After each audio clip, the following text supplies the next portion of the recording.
இப்பொழுதெல்லாம் மாணவர்கள் +2 வகுப்பில் காலடி வைக்கும் போதே மருத்துவ படிப்புக்கான நீட் நுழைவுத் தேர்வு பரபரப்பு அவர்களை தொற்றிக் கொள்கிறது. இந்த ஓராண்டு கால பரபரப்பு முடிவுக்கு வந்திருக்கிறது.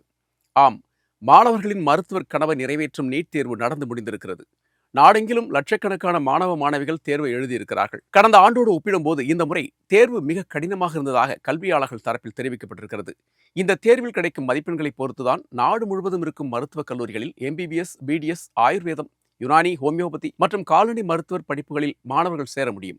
அது மட்டுமில்லாமல் ராணுவ நர்சிங் கல்லூரிகளில் BSc நர்சிங் படிப்புக்கும் இந்த நீட் நுழைவுத் தேர்வு மதிப்பெண் அடிப்படையில் தான் மாணவர் சேர்க்கை நடைபெறுகிறது. ஒவ்வொரு வருடமும் நீட் தேர்வில் பங்கேற்கும் மாணவ மாணவிகளின் எண்ணிக்கை அதிகரிப்பதை கருத்தில் கொண்டு நீட் தேர்வுக்கான வினாத்தாளும் கடினமானதாக மாறியிருக்கிறது. நேற்று நடைபெற்ற இந்த நீட் தேர்வில் இயற்பியல் பாடத்திற்கான கேள்விகள் மிக கடினமாக இருந்ததாக கல்வியியல் நிபுணர்கள் கூறுகிறார்கள். நேரடி கேள்விகளை விட கணக்கீடு செய்து பதிலளிக்கும் விதமாக கேள்விகள் அதிகம் இடம்பெற்றிருந்ததால் இதற்கு அதிக நேரம் தேவைப்பட்டதாகவும் கூறப்படுகிறது. அதாவது இயற்பியலுக்கு மொத்தமுள்ள 45 வினாக்களில் 40 வினாக்கள் கணக்கீடு செய்து பதிலளிக்கும் வகையில் இருந்ததாக மாணவர்கள் தரப்பில் குற்றச்சாட்டாக முன்வைக்கப்படுகிறது. வேதியியலை பொறுத்தவரை உயிரி வேதியியல் பிரிவு கேள்விகள் எளிமையாக இருந்ததாலும் NCERT புத்தகங்களில் இருந்து நேரடியாக இந்த வினாக்கள் எடுக்கப்படவில்லை என்றும் தேர்வு எழுதியவர்கள் கூறியிருக்கிறார்கள்.